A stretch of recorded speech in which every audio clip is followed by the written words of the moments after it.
Perry. Welcome to the set of Pawns. I love it. I love it. Little Alice in Wonderland for you here. Sure. It's an honor to have you here, and you have such an incredible journey, an incredible story. Can you tell me how you came to be in the Berkshires? When did you first come here? I came to the Berkshires for the first time when I was about 2 years old. My parents were teaching at a school in New Hampshire where I was born, and they got an offer to teach at a school in Lenox called the Windsor Mountain School. Yes, because I understand that your grandfather on your mother's side played the sousaphone in John Philip Sousa's band. Yes, So he you've did. got it in your bloodline. I do. You've had it in your bloodline for Yeah. a really long time. That was during World War II. He was in the Navy, and Sousa had his big band it was a Navy band. That's So incredible. and somewhere I have a big picture of one of those big, long pictures of the band. And there he That's is wonderful. with the sousaphone. There's actually a picture of the John Philip Sousa band in the Mehavy Theater. I turned 11 was when I was taking private lessons from Arthur Press of the Boston Symphony. And that was the result of my father taking me to Tanglewood.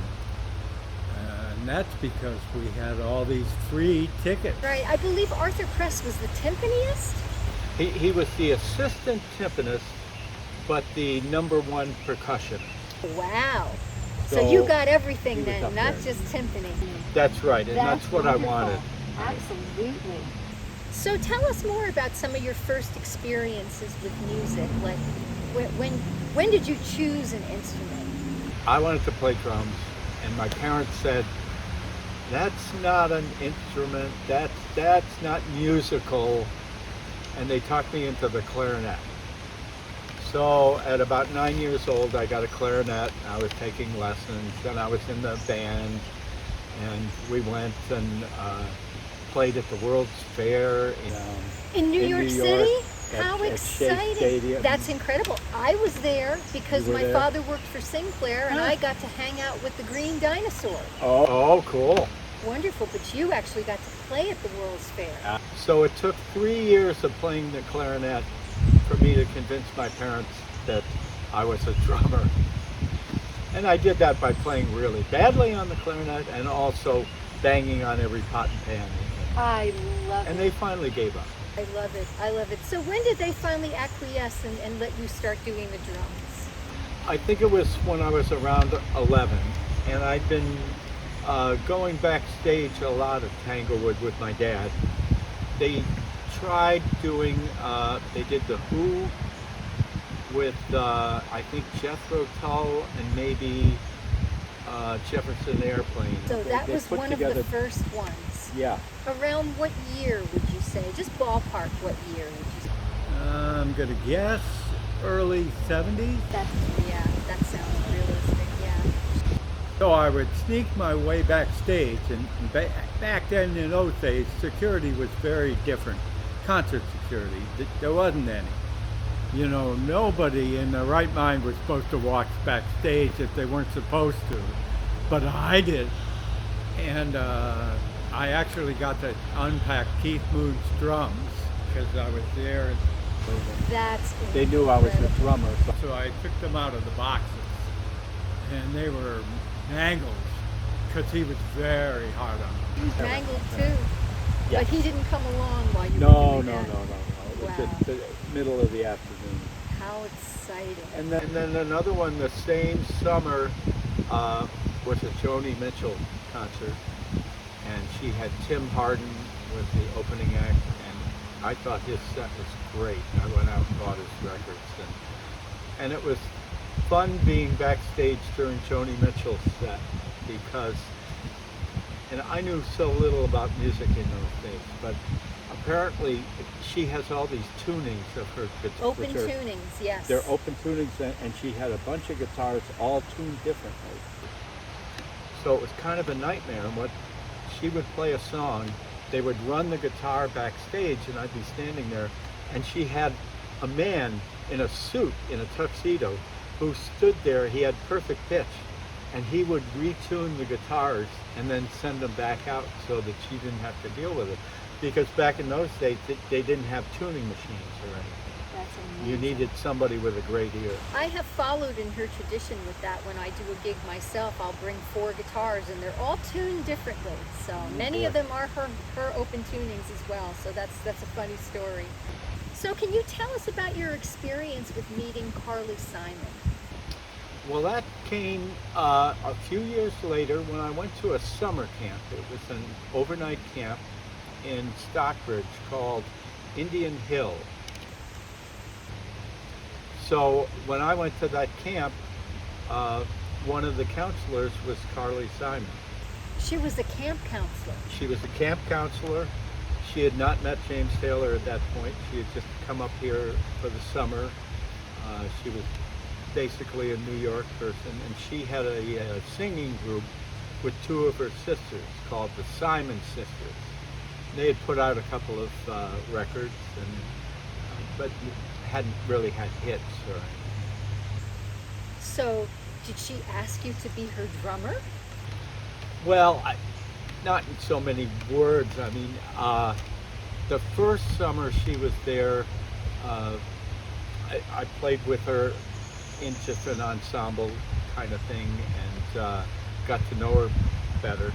And then the second summer, she wasn't actually a full-time counselor at the camp that summer. She was just coming in for a couple of weeks. I forget what they call it, but there's a term for that. And while she was there that second time, I had actually graduated from the camp too, and I was working at the theater. But they needed a drummer, and so they had kind of we put together a 5-piece band that was mostly staff and me from the outside. That's wonderful. Everyone's favorite drummer.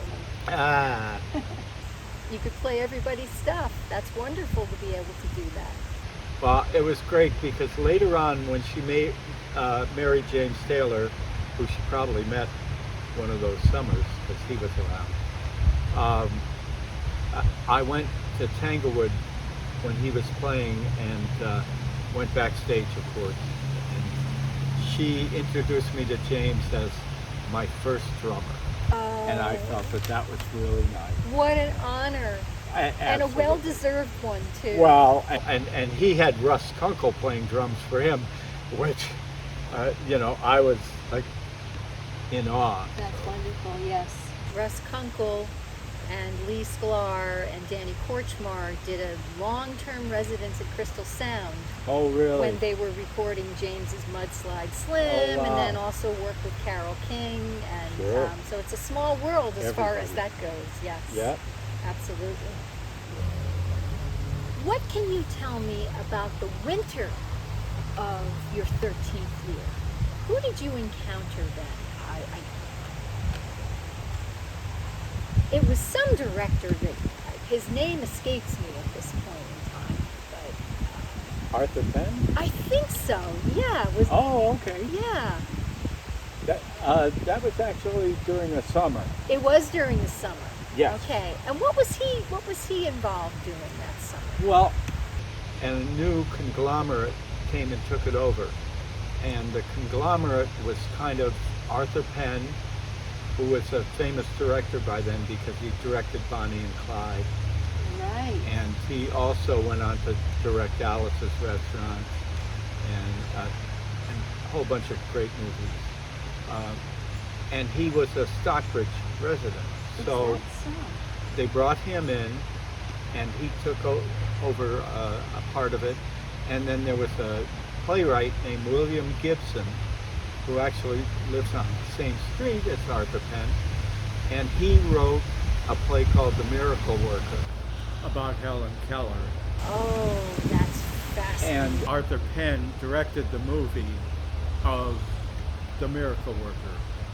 It wasn't one of his best known movies, but it was a fantastic movie, and it starred this incredible actress named Anne Bancroft. And she may have won something for that. I'm not entirely sure. Well, the first summer they took over, they did a play called I'm not going to remember the name of the play.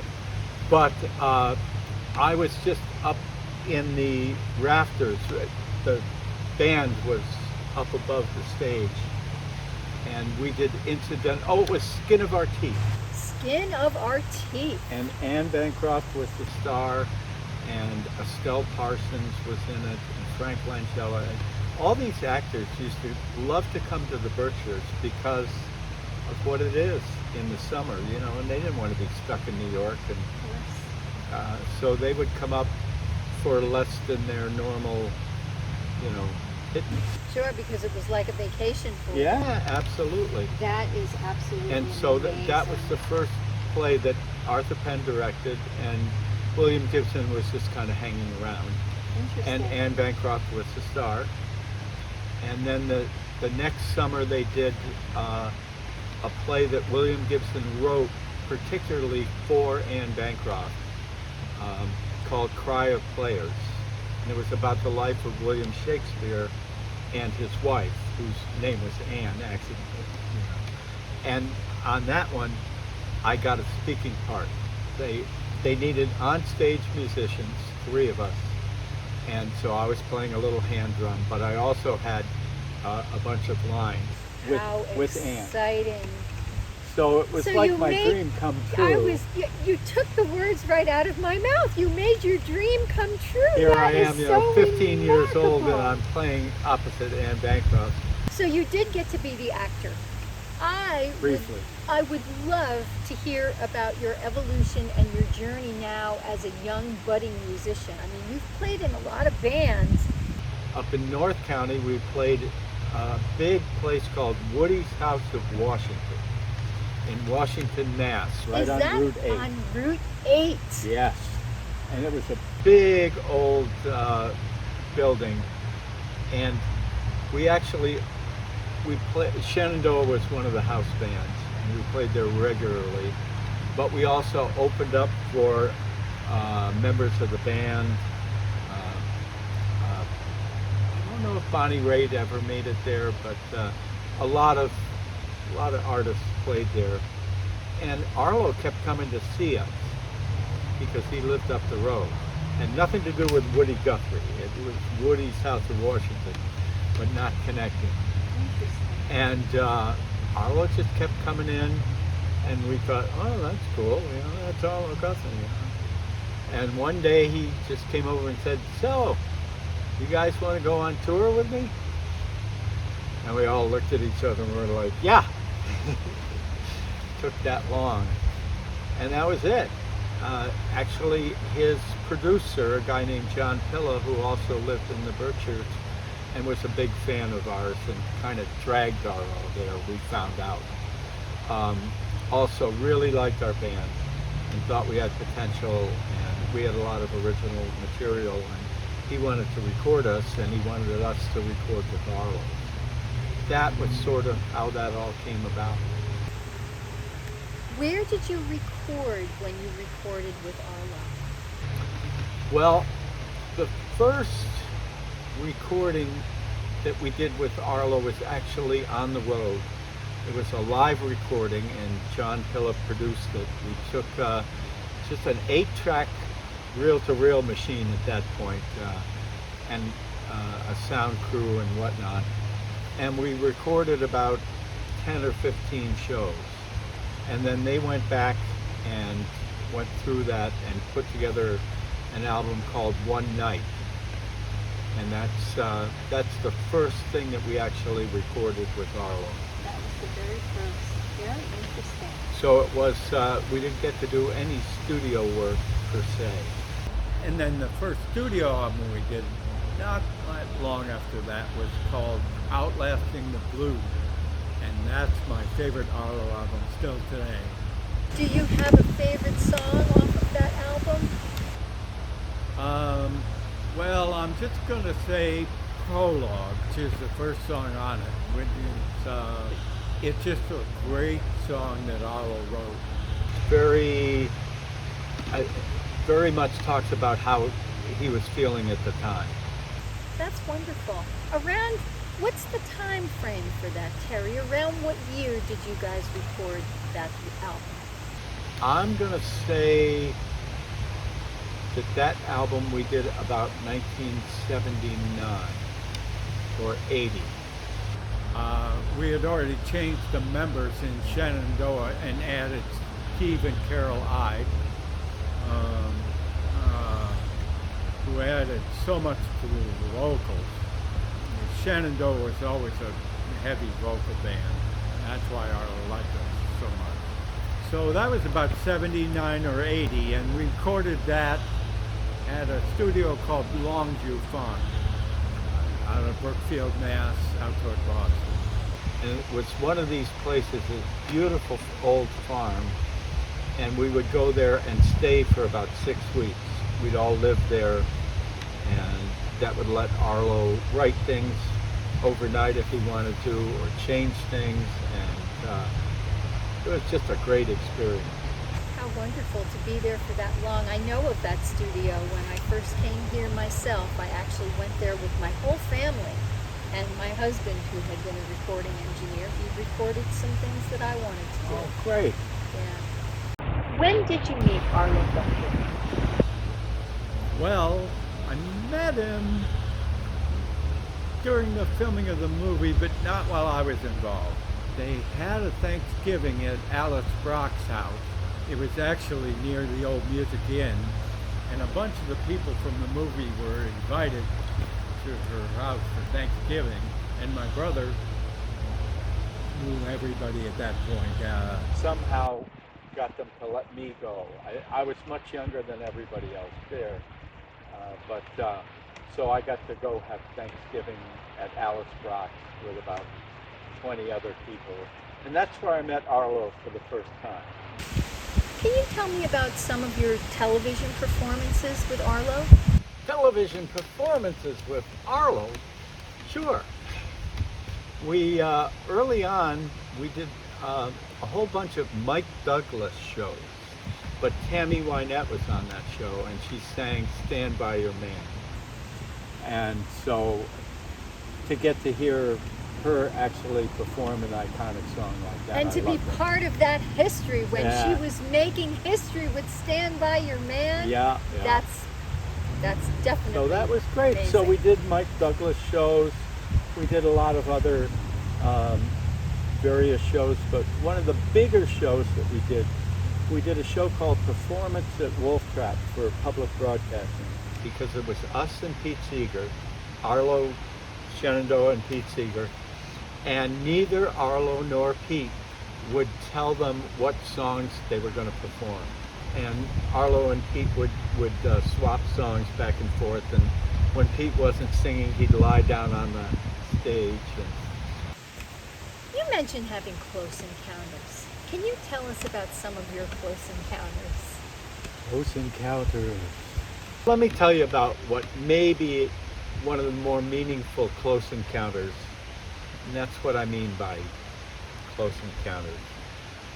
We were doing a fundraiser in Cooperstown, New York, against fracking, which was a big deal a few years ago. And it was a co-bill with us and Levon Helm. And at that time, Levon Helm was very ill and could really not speak very much at all. But he was still putting on great shows, and he had a fantastic band. I don't even know the names of the people in the band, but they were great. And anyway, we played our set, did our part of the show, and wonderful audience, went great. And we came off, and then Levon's band came on and played. And we were just, me and Arlo and the rest of our band, we're just standing there watching in awe. And he actually went up and sang a few of the iconic songs that people wanted to hear. But he still was really hurting. What do you remember him singing? just the things off the band. Did he sing the weight? Well, Sort of. I'm getting to that. I'm getting to that. So he did his whole set. They come off. The crowd goes bananas. So he's going on to do one more encore song. And it had been prearranged that Arlo was going to go out and a couple of other people from the band, the Burns sisters, who were with us on that tour, were going to go out and do the last song, whatever it was. And he turns around to me. He had 2 drum sets set up because sometimes his daughter played drums with him so that he could go out and play, but she wasn't there that day. Amy Hill. Amy Hill. So there are 2 identical drum sets there. And he turns around, I'm standing in the wings, and he holds up a pair of drumsticks and he points at me, and he points at the drums and he goes. So I came out, I took the drumsticks and I sat down, and the song was The Weight. He had kept The Weight for his last encore. And so I got to play The Weight with Levon Helm side by side. And if you know the song, in between every verse, there's a drum fill. There's a very iconic kind of drum fill that he does. I know it well. So he and I would get to that point and we'd play, and I was trying to lean back and stuff, and he's just looking at me and laughing, and we're just hitting drums, and it was just a wonderful moment. And we played the song, crowd goes bananas, of course, for him. And he comes off, and he still couldn't talk, but he came over to me, and he gave me the biggest bear hug. And he just nodded and smiled. And the next morning at breakfast, Arlo said to me, we were just sitting there, and he said, when you were playing that song, I looked over at you, and you were 10 feet off that drum set. You were just floating in the air. You were so high. And I said, that's exactly right. It was an out-of-body experience like I've never encountered before. But that was of drumming moments, that was the biggest drumming moment of my life. I feel like you just gave me an out-of-body experience hearing about that. That is remarkable. I understand that you have traveled very extensively on the tour bus with Arlo Guthrie. What are some of your favorite places that you've been to over the years? Boy, we did with Arlo and Shenandoah over the years, and since Shenandoah, I was lucky enough to travel with Arlo over a 45-year period, which is just mind-blowing to me that that's even possible, but it just flew by. I have a mantra in life, and it's born to tie. I'm not born to win. I'm not born to lose. Born to tie. I just want to go through life having all these wonderful experiences and enjoy them, and I don't need to be a star. I don't need to win billions of dollars, though it would be nice. But born to tie. What's the name of your first book? Well, what a coincidence. I seem to have them here. My first book is called Just a Berkshire Kid. And it's a lot about the things that we've been talking about. I feel really fortunate that I got to grow up around here. And I feel that the opportunities that I had to play with Arlo Guthrie, to be in a play with Anne Bancroft, just all the best things in my life happened because I lived in the Berkshires. And if I'd grown up in Manhattan, I would be competing with all kinds of really great drummers. I never would have gotten a job with Arlo, and I wouldn't have gotten to play with the Big Bear Band and all the hundreds of other people that I got to play with in the Berkshires. So the Berkshires are special to me. I think they're a special area. Well, so the second winter, I went on and wrote more stories of a Berkshire Kid, which is More stories of a Berkshire Kid. So that's all of the ones where people called you up and said, hey, how come I'm not in here? Yeah. Arlo's wife, Jackie, inspired me to make little videos. And I love making little videos, and I've gone on to make almost 400 little blogs, little video blogs. And when I was on the road with Arlo, when we did the 50th anniversary tour, it was suggested that I make 50 blogs to go along with each stop that we did. And somehow I did it. I remember looking at some of those. Some of what went on was amazing. You really So, did a great job. You that's were the great very thing. consistent with doing that. And Arlo would ask me, say, did you do a blog today? What'd you put in it? You know, and he wanted to know about it, but he didn't want me to film him. How did you get your name, Terry Oliberry? People want to know. Well, I got my name Terry Oliberry. The very first time I went to play with Arlo, we actually, Dave Karen and I took the train from Pittsfield to Chicago. It took about a day and a half, and the other guys drove. But we were sitting around upstairs in the dressing room before we were about to make our first performance with Arlo. And he looks around and he goes, oh man, I don't know your names. Like he knew our first names. He knew David and Terry and everything. But so we went around the room and David Grover, Danny Valica. And I said, well, my name's Terry Hall. And he looked at me and he went, no, that's boring. You're more Terry Oliberry. And that was it. We went out. Arlo named you? He introduced the band. He said, and on the drums, it's Terry Oliberry. And he kept saying it. And then the first record came out, One Night came out. It said, on the drums, Terry Oliberry. And I was so proud of that record. And I showed it to my mother and she started crying. And I said, what's wrong? She said, none of our relatives are going to know it's you. And I said, don't worry about it. They'll get over it. Well, Terry Oliberry, I think that your career and your journey is going to go down in history as one of the most special ones. And I just can't wait to see what's around the corner for you next.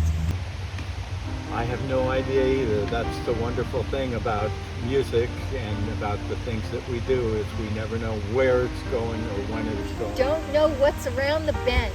I can't wait to find out. Me too. Thank you so much. Thank you so much, too. It's been an honor and a privilege.